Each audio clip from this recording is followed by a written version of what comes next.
இன்னைக்கு நம்ம பார்க்க போற சப்ஜெக்ட் என்ன அப்படின்னா இன்ஃப்ராஸ்ட்ரக்சர் அஸ் அ கோட். மெயினா ஓவர் வியூ பார்த்துருவோம். அந்த ஓவர் வியூ பார்த்துட்டு அதுல இருந்து நம்ம அப்படி உள்ள போவோம் ஒன்று ஒன்றா.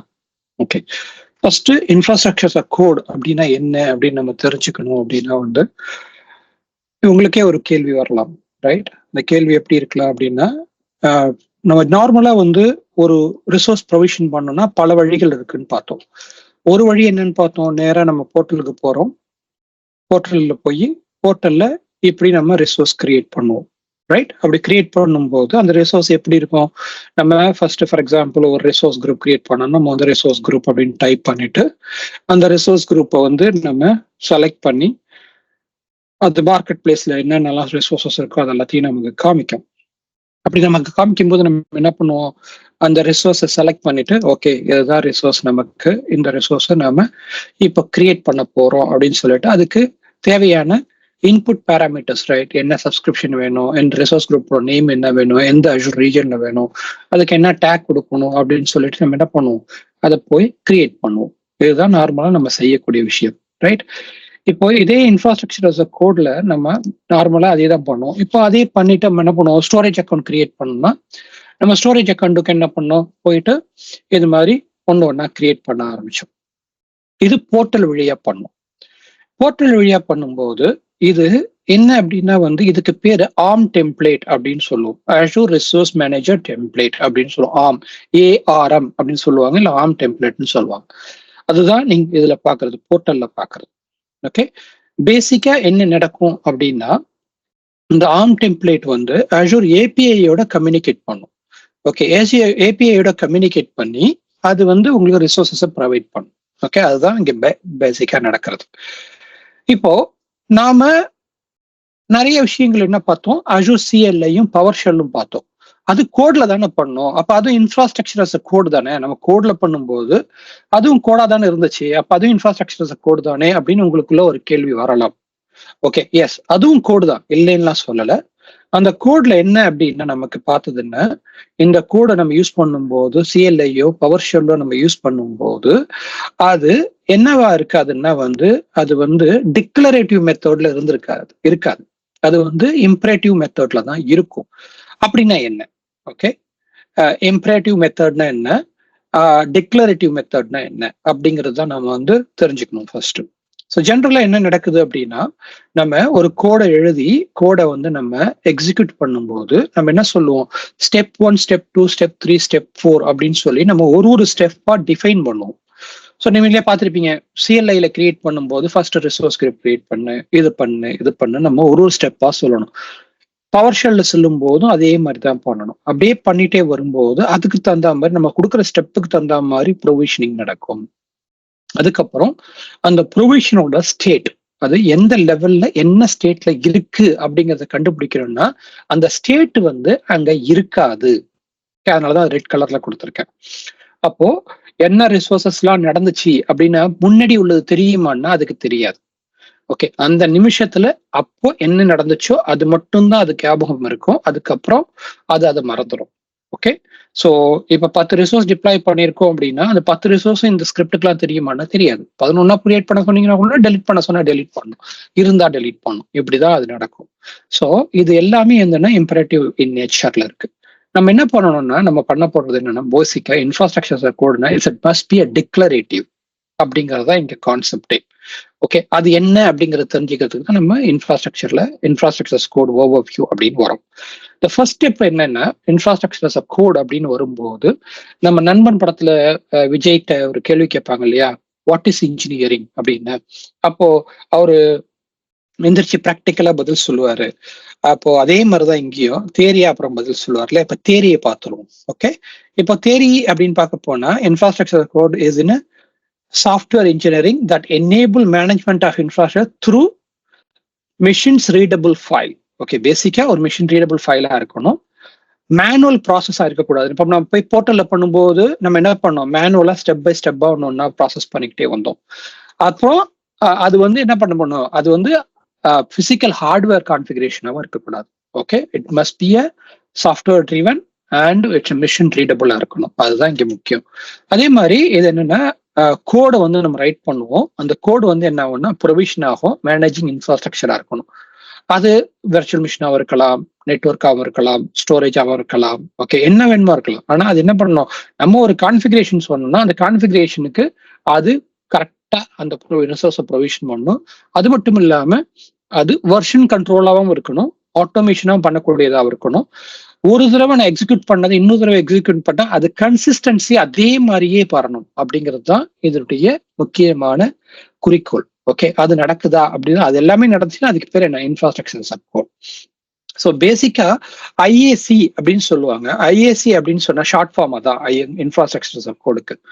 இது வந்து ஒரு கைண்ட் ஆஃப் ரெவல்யூஷனரி வே தான் இன்னைக்கு பொறுத்த வரைக்கும். ஓகே, ஏன்னா அது வந்து முக்கியமான ஒரு விஷயமா போயிடுச்சு. ஸோ ஒரு இன்ஃப்ராஸ்ட்ரக்சரை மேனேஜ் பண்றதுக்கும் ஒரு ப்ரொவிஷன் பண்றதுக்கும் முக்கியமான ஒரு விஷயம். ஏன்னா இன்னைக்கு டைனமிக் வேர்ல்டுல அது ரொம்ப முக்கியமானது. ஸோ இதுதான் வந்து இங்க நடக்கக்கூடிய ஒரு விஷயம். ஓகே, ஸோ இதுக்கு வந்து நம்ம பல ப்ரோக்ராமிங் லாங்குவேஜஸ் நம்ம யூஸ் பண்ணலாம். ஸோ அதுல முக்கியமான லாங்குவேஜஸ் என்ன அப்படிங்கிறத நம்ம இப்போ பார்க்க போறோம். அதுல முக்கியமானது என்னன்னா டெராஃபார்ம், ஆன்சிபிள், பப்பட் இந்த மாதிரி நிறைய லாங்குவேஜஸ் இருக்கு. ஸோ அந்த லாங்குவேஜஸ்ல தான் நம்ம வந்து ஒன்னா பாக்குறோம். இப்போ நார்மலா பாத்தீங்கன்னா இன்ஃப்ராஸ்ட்ரக்சர் கோட் அப்படின்னா என்ன நடக்கும் அப்படின்னா, நாம ஒரு டெவலப்பர் நம்ம டெவலப் பண்றோம். டெவலப் பண்ணதுக்கு அப்புறம் அந்த கோடை என்ன இன்ஃப்ராஸ்ட்ரக்சர் கோடா பண்றோம். அதை பிளான் பண்ணி பார்க்கும்போது என்ன டிப்ளாய் பண்ண போகுது அப்படிங்கிறத இங்க நமக்கு சொல்லும். ஓகே, இப்ப இதுதான் டிப்ளாய் பண்ண போறேன் அப்படின்னா அது என்ன பண்ணணும், அது நமக்கு காமிக்கணும் இப்படிதான் பண்ண போறோம் அப்படின்னு சொல்லிட்டு. அதுக்கப்புறம் அது என்ன பண்ணணும், அதை அப்ளை பண்ணணும்னா அது எக்ஸாக்டா சேம் திங் அங்க அப்ளை ஆகணும். ஓகே, அதுல மிக முக்கியமானது என்னன்னா, இது கிளவுட் ப்ரொவைடர் எந்த கிளவுட் ப்ரொவைடரா இருந்தாலும் சரி, என்னவா இருந்தாலும் சரி நடக்கக்கூடியதா இருக்கணும். Okay, for example it can be for Azure, it can be for AWS, it can be for Google or Kubernetes or Alibaba or VMware version, anything. எல்லாத்துக்குமே என்ன பண்ணும், இது ஒரே மாதிரியாக நடக்க வேண்டும் அப்படிங்கிறது. அதுக்காக ஒரே கோடு இல்ல, இந்த ஸ்டெப் வந்து இங்க நடக்கக்கூடிய ஸ்டெப் எல்லாமே ஒரே மாதிரியா நடக்கணும் அப்படிங்கிறது தான் இங்க நம்ம சொல்லக்கூடிய ஒரு விஷயம். ஓகே, இதைத்தான் என்ன சொல்றோம், இன்ஃப்ராஸ்ட்ரக்சர் கோட் அப்படின்னு சொல்லி நாம இங்க சொல்றோம். ஓகே, ஸோ இதுதான் நம்ம பாக்குறது.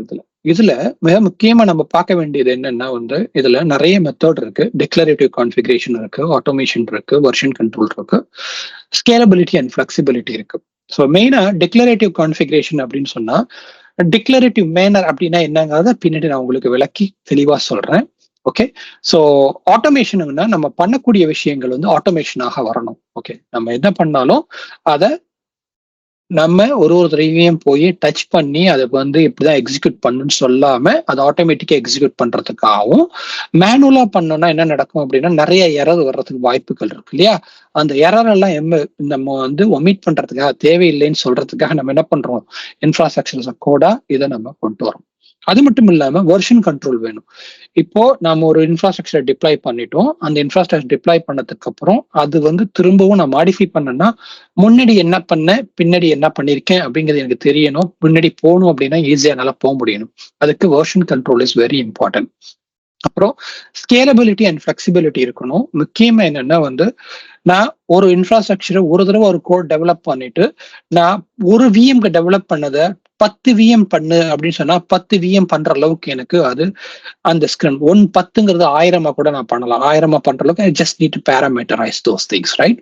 அது மட்டும் இல்லாம ஃபிளெக்சிபிலிட்டி. ஓகே, நான் எந்த இடத்துல என்ன கான்ஃபிகரேஷன் வேணா மாற்றக்கூடிய அளவுக்கு எனக்கு அது ஃபிளெக்சிபிலிட்டியாகவும் இருக்கணும். ஓகே, ஆன் டிமாண்டிங் ஆப்டிமைசேஷன் எல்லாமே நான் பண்ணக்கூடிய அளவுல இங்க இருக்கணும் அப்படிங்கிறது தான் இங்க முக்கியமான குறிக்கோள். ஓகே, ஸோ இதுதான் வந்து ஒரு இன்ஃப்ராஸ்ட்ரக்சர் கோட் அப்படின்னா என்ன அப்படிங்கிறதுக்கான முக்கியமான விஷயங்கள். பெனிஃபிட் என்ன அப்படின்னா வந்து கன்சிஸ்டன்சி.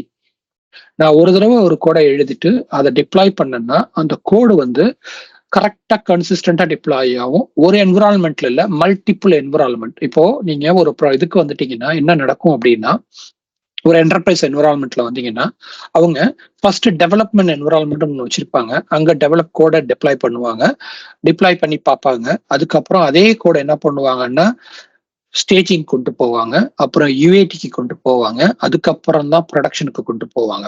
அப்போ ஒரு 4 என்விரான்மெண்ட் கிரியேட் ஆகணும். நான் ஒரு தடவை ஒரு கான்ஃபிகரேஷன் கிரியேட் பண்ணிட்டேன்னா எனக்கு ஜஸ்ட் அந்த வேரியபிள் ஃபைலை மட்டும் மாத்தினேன்னா அதே கோடு 4 என்விரான்மெண்ட்லயும் ஒரே மாதிரியாக ரன் ஆக வேண்டும். அதுக்கு பேர் தான் நம்ம என்ன சொல்றோம், கன்சிஸ்டன்சி அப்படின்னு சொல்றோம். அது இன்ஃப்ராஸ்ட்ரக்சர் கோடால கண்டிப்பாக செய்ய முடியும். எஃபிஷியன்சி, ஏன்னா ஆட்டோமேஷன் பண்றதுனால கண்டிப்பா வந்து இது என்ன இருக்கும், பயங்கர எஃபிஷியன்ஸா இருக்கும். என்விரான்மெண்ட்க்கு நான் என்ன பண்ண வேண்டியதில்லை, இதை வந்து ரீக்ரியேட் பண்ண வேண்டிய அவசியம் இல்லை. ரிலையபிலிட்டி, கோடை பொறுத்த வரைக்கும் நம்ம பண்ணிட்டோம்னா கான்ஃபிகரேஷன் கொடுத்துட்டு நம்ம வந்து 1/2 மணி நேரம் 1 மணி நேரம் அப்படின்னு சொல்லிட்டோம்னா அந்த 1/2 மணி நேரம் 1 மணி நேரத்துல அந்த கோட் நமக்கு ரிலையபிளாகவும் நம்ம கிளியராகவும் அது டிப்ளாய் ஆயிடும். அது மட்டும் இல்லாம இது என்ன பண்ணும், ஒரு ஸ்டாண்டர்டைசேஷனா இருக்கும். டெஸ்டிங் பண்ணாலும் எப்ப பண்ணாலும் ஒரே மாதிரி டெஸ்டிங் நடக்கும், ஸ்டெப் பை ஸ்டெப். ஸ்கேலபிலிட்டி, கண்டிப்பா இது வந்து நம்மளால ஸ்கேல் பண்ண முடியும், ரைட்? ஸோ ஒரு விஎம் 10 விஎம் 12 விஎம் 1000 விஎம் எவ்வளவு வேணுமோ நம்மளால பண்ண முடியும். இது பண்றதுனால நமக்கு என்ன நடக்குது அப்படின்னா காஸ்ட் சேவிங்ஸ் இருக்கு, நமக்கு நிறைய காஸ்ட் சேவிங்ஸ். ஓகே, ஏன்னா என்விரான்மெண்ட் கிரியேட் பண்ணும்போது நம்மளால இதை பண்ணிக்கிட்டே இருக்கணுங்கிற அவசியம் கிடையாது. பிளஸ் கொலாபரேஷன், இப்போ ஒரு டீமா இருக்கும், நமக்குள்ள பல பேர் இருக்கும், நம்ம ஒரு டீம்ல ஒர்க் பண்றோம். அப்போ நமக்கு டீம் எஃபர்ட் பண்ணும்போது நமக்கு இது கொலாபரேட்டிவா இருக்கணும்னா வந்து இந்த இன்ஃப்ராஸ்ட்ரக்சர் கோட்ல நீ ஒரு பார்ட் ஆஃப் கோட் டெவலப் பண்ண, நான் ஒரு பார்ட் ஆஃப் கோட் டெவலப் பண்றேன், 2 பேரும் அதை வந்து சிங்க் பண்ணிட்டு கடைசியா நம்ம என்ன பண்ணலாம், இதை நாம கொண்டு வரலாம் அப்படின்னு நம்மளால சொல்ல முடியும். ஓகே, இதுதான் இங்க நடக்கக்கூடிய ஒரு விஷயம். ஓகே, இன்ஃப்ராஸ்ட்ரக்சர் கோட் டூல்ஸ் அப்படின்னு பார்க்க போகும்போது there are so many tools. செஃப்னு ஒரு டூல் இருக்கு, ஆன்சிபிள்னு ஒரு டூல் இருக்கு, பப்பட் இருக்கு, சால்ட் ஸ்டேக் அப்படின்னு ஒரு டூல் இருக்கு, இன்னும் நிறைய டூல்ஸ் இருக்கு. அதுல மெயினா டெராஃபார்ம் அப்படிங்கிற சென்டர் ஆஃப் த திங்ஸ் இருக்கு இப்போதைக்கு. ஓகே, இப்போ இந்த டூல்ல நம்ம முக்கியமா பார்க்கக்கூடிய விஷயங்கள் அப்படின்னு பார்க்க போனோம்னா, முக்கியமா நான் முன்னாடியே சொன்னேன் எம்பரேட்டிவ் மெத்தட்னா டிக்ளரேட்டிவ் மெத்தட்னா என்ன அப்படின்னு நம்ம தெரிஞ்சுக்கணும் இல்லையா? ஸோ எம்பரேட்டிவ் மெத்தட்ல என்னன்னா வந்து பேசிக்கா tell how to do things. இந்த மெத்தட்ல பேசிக்கா என்ன சொல்றோம்னா, நாம ஒரு விஷயத்தை எப்படி செய்யணும் அப்படின்னு சொல்லுவோம். அதாவது define the task, right? How we should accomplish the task. தம்பி போய் விஷயம் 1 பண்ணு, 2வது பண்ணு, 3வது பண்ணு, 4வது பண்ணு அப்படின்னு ஸ்டெப் பை ஸ்டெப்பா நம்ம சொல்லுவோம். அதுக்கு பேர் தான் என்னன்னா இம்பரேட்டிவ் மெத்தட். ஸோ அந்த ஃப்ளோவையும் நாம தான் கண்ட்ரோல் பண்ணுவோம். இது இவ்வளவுதான் பண்ணணும், அதுக்கப்புறம் இதை பண்ணணும், இதுக்கப்புறம் இதை பண்ணணும் அப்படின்னு சொல்லி ஒண்ணா சொல்லிக்கிட்டே வருவோம். ஆனா அதே டிக்ளரேட்டிவ் மெத்தட்ல என்ன பண்ணுவோம்னா வந்து நம்ம ஜஸ்ட் வந்து என்ன செய்யணும் அப்படிங்கறத மட்டும்தான் சொல்லுவோமே ஒழிய எப்படி செய்யணும் அப்படின்னு சொல்ல மாட்டோம். ஓகே, சோ அந்த டாஸ்க் வந்து இது எனக்கு வேணும், இதை முடிக்கணும். ஓகே, அவ்வளவுதான், 2 ஸ்டேட்மெண்ட் தான். அந்த 2 ஸ்டேட்மெண்ட்டை கொடுத்துட்டு இது என்னோட லாஜிக் அப்படின்னு சொன்னோம்னா அந்த லாஜிக் படி அது முடிச்சு கொடுக்கணும். நீ வந்து ஸ்டெப் 4 வந்து முன்னாடி செய்யி, ஸ்டெப் 2 2வதா செய்யி, ஸ்டெப் 5 வந்து லேட்டரா செய், doesn't matter to me. Okay, so you finish the work which ever way you want. Okay, அவ்வளவுதான். இதுதான் டிக்ளரேட்டிவ் மெத்தட், இதுதான் இம்பரேட்டிவ் மெத்தட். டெராஃபார்ம்ங்கிறது இன்ஃப்ராஸ்ட்ரக்சர் கூட பொறுத்த வரைக்கும் நடக்கக்கூடியது எல்லாமே டிக்ளரேட்டிவ் மெத்தட்ல நடக்கணும். அப்பதான் நம்ம என்ன சொல்லுவோம், அதை இன்ஃப்ராஸ்ட்ரக்சர் கோட் அப்படின்னு சொல்லுவோம். இங்க பிரச்சனை என்னன்னா, நிறைய டூல்ஸ் நம்ம முன்னாடி பார்த்ததுல மோஸ்ட் ஆஃப் த டூல் வந்து பண்றது வந்து இம்பரேட்டிவ் மெத்தட். டிக்ளரேட்டிவ் மெத்தட் நிறைய டூல் இல்லை. ஓகே, சில பேர் வந்து the still calling it but there have both in a way. Okay, so அங்க சில விஷயங்கள் இருக்கு.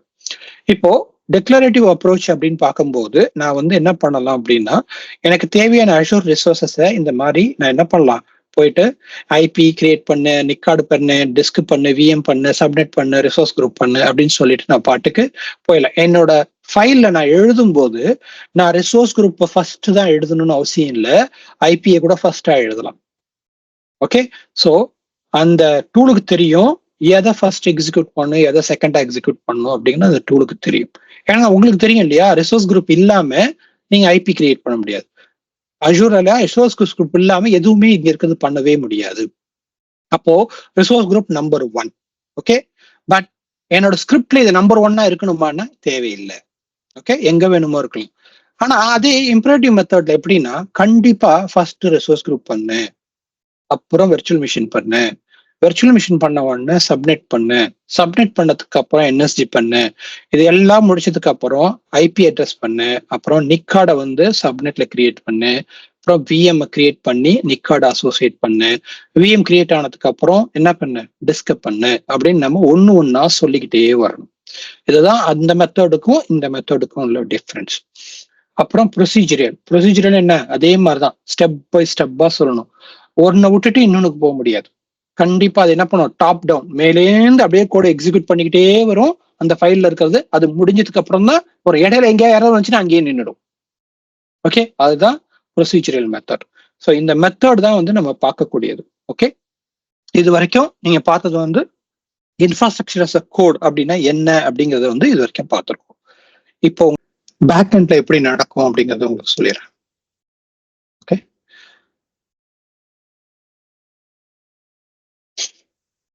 பேக் எண்ட்ல எப்படி நடக்கும் அப்படின்னா, இப்போ நம்ம ஒரு ஃபார்ம் டெம்ப்ளேட்டோ இல்லை வந்து ஒரு எதுவோ இது பண்றதாக இருந்தாலும், ஓகே, ஸோ பேசிக்கா நீங்க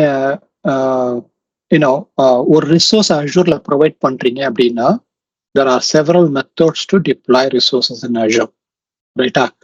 ஸோ அது என்ன நடக்குது அப்படின்னா, ஃபர்ஸ்ட் ஆஃப் ஆல் நீங்க வந்து போர்ட்டல், ஓகே, போர்ட்டல் வழியா நீங்க டிப்ளாய் பண்ணலாம். ஒண்ணு. ரெண்டாவது, நீங்க சிஎல்ஐ வழியா பண்ணிருக்கீங்க, ரைட்டா? அதுவும் பண்ணி பார்த்திருக்கீங்க. ஓகே, மூணாவது பவர் ஷெல் ஸ்கிரிப்ட்.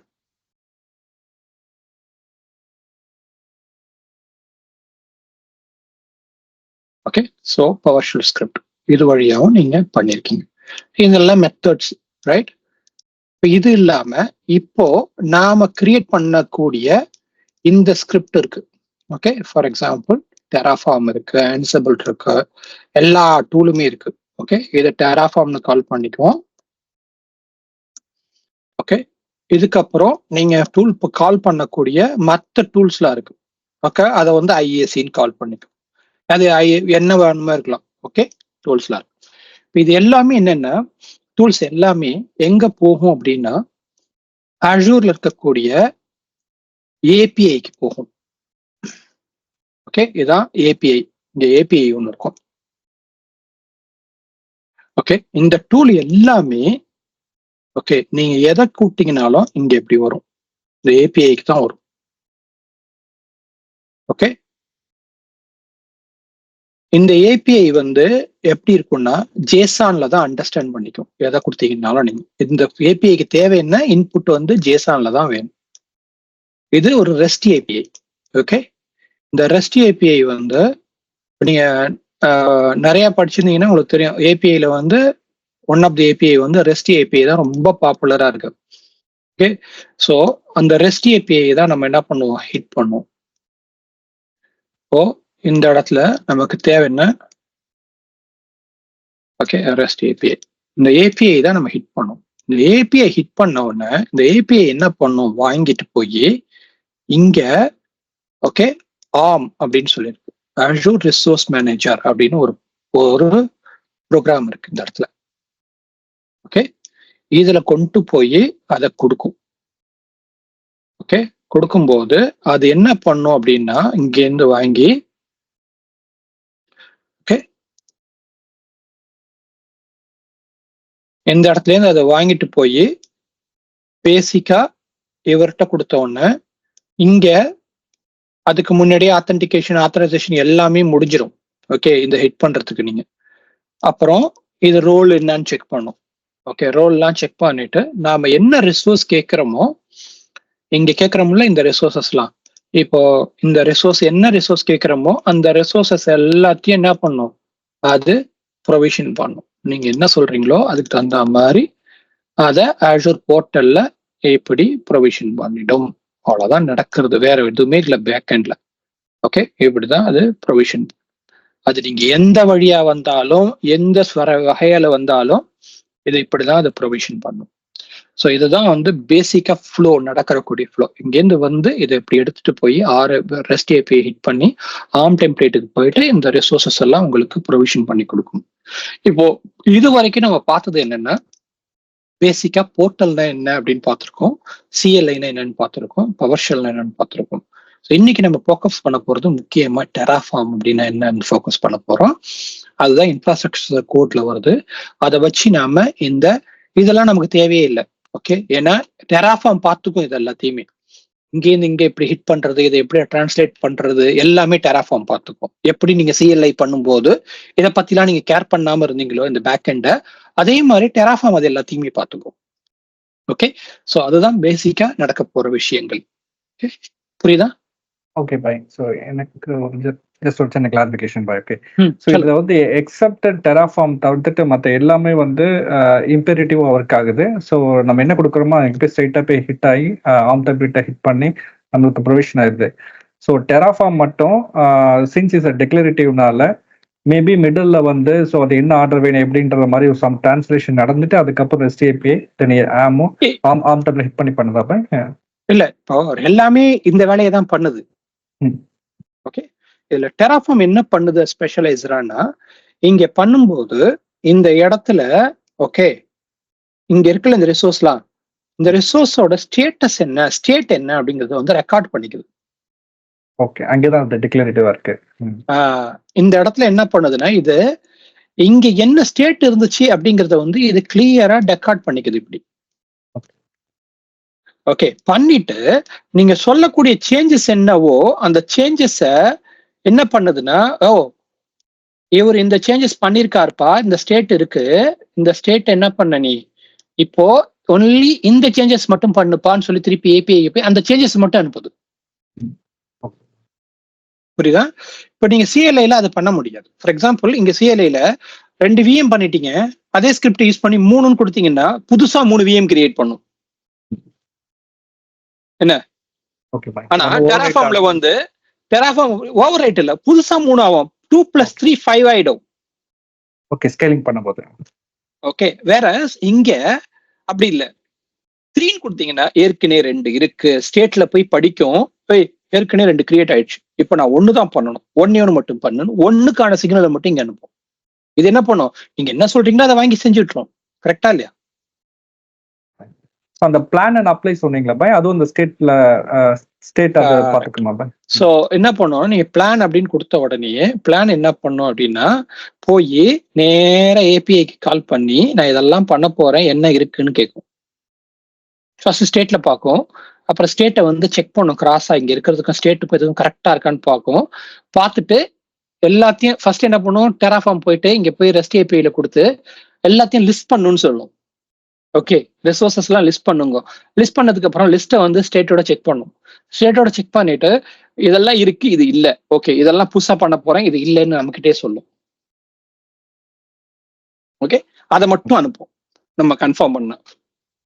அது எல்லாத்தையும் டெமோவா பார்க்கலாம். ஓகே, இதுதான் இப்ப நடக்கக்கூடிய விஷயம். Okay, conceptually custom ARM template possible. See, custom ARM template does the same, exactly the same thing. See, நம்ம பார்க்கிறது எல்லாமே போர்ட்டல்ல பாத்தீங்க இல்லையா, இப்போ இங்க இது எல்லாமே custom ARM template.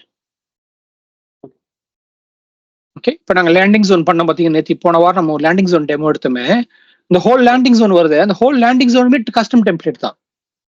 ஓகே,